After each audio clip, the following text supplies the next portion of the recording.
tuna chuan in than kan lo zo ta a ZPM hian kan ti tur masaber chu kan kal zel dan tur rel fil ani a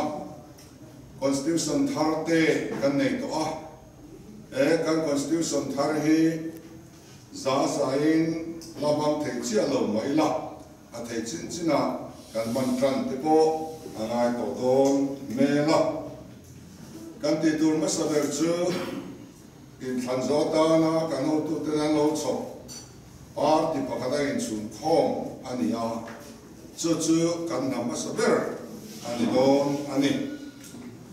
chu mi chung cha ngai to tu chuan kan executive committee meeting po kan ho tu te hian ano ko thuai to tu ra an be se ilangin kan ka zel na tu ra hian kan ma mo chu in pum khatna ania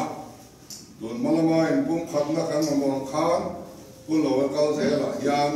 in pum khatna he kan la ma mo zel do ania do na trong hian kan ngai to na apoi mo ber kan tin lung lo tu chu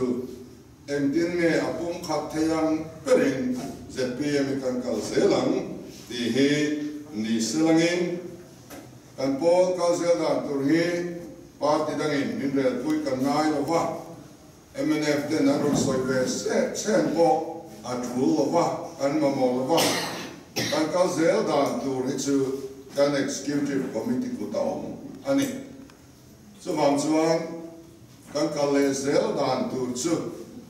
kan rel huna a rel tu ten an rel angin kan kal don ani a